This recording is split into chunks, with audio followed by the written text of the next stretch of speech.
centerpiece. It's going to be a rose in the center and 2 more on the sides.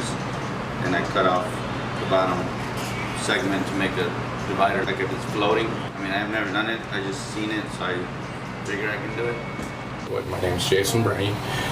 I've been the director here now for 3 years. Some of the things we do, we serve 7 meals a week. We have 5 dinners. That's Monday, Tuesday, Thursday, Friday, and Sunday afternoon. We also do a Wednesday lunch at noon, which is a buffet. And we also do Saturday breakfast to restaurant style. We're very professional about the work we do. The staff, I work with a staff of 17.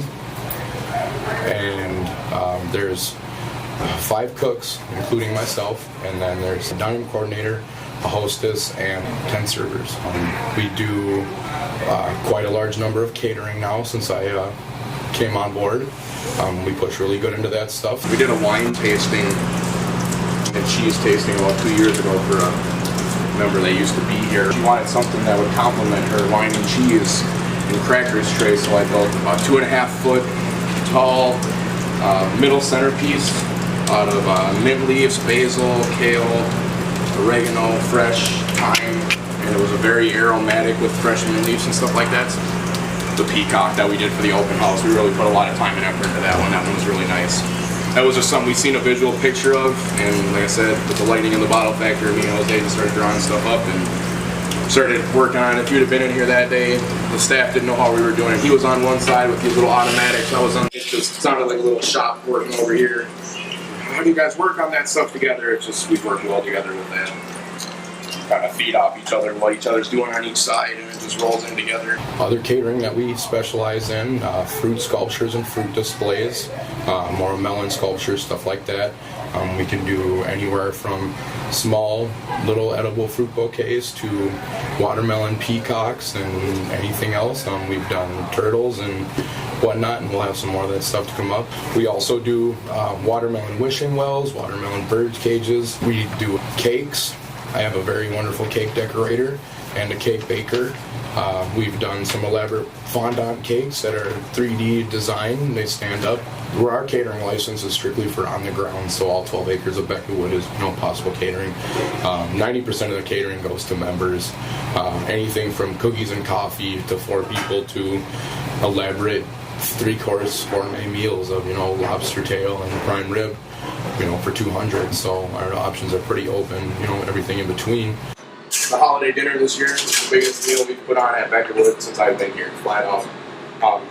Me and Jose, one of my sous chefs, hand grilled 140 steaks to order in the matter of 60 minutes flat. I'd probably say 85% of everything out of this kitchen is completely scratch cooked. We're big into organic, especially all fresh produce. I get 3 to 4 orders in a week of fresh produce, fresh vegetables. I keep things, the par is small on that, so nothing ever goes bad. We're big into eco-friendly products. Composting, we do composting. We started that last year completely. I'm down to 1 trash bag of actually trash a day, and I have 4 compostable bags. A big help to leave a better environmental impact on the environment, to be a eco-friendly community. By ordering smaller amounts, I don't get large bulk things in too much. We use as needed, so therefore we don't have any waste.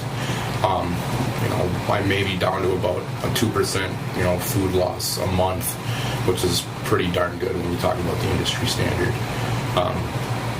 We don't want to waste anything. And the nice convenience, we also have our little pantry here at Becketwood where we sell all of our fresh homemade soups every day, the leftovers from dinner, so that never gets wasted. And that's another thing with the staying local, staying green movement, stuff like that. Wild rice is all local, from Leech Lake, stuff like that, Mille Lacs.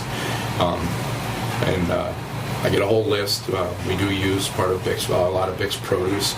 They're a big helper in making sure we get local ingredients. I get a whole list of farmers, and I can check them right out online and see where they come from, or just even go right up to the farm if I really need to. I've been up to Elk River before, to Rock Creek Farms, just to make sure, some of this stuff really is what it comes. I mean, everybody wants to get in that industry, and there's a high standards for that stuff, so we got to make sure it's right. So I got no problem doing my research to make sure I'm, telling the members what they're getting, and better be what I'm telling them that they're getting.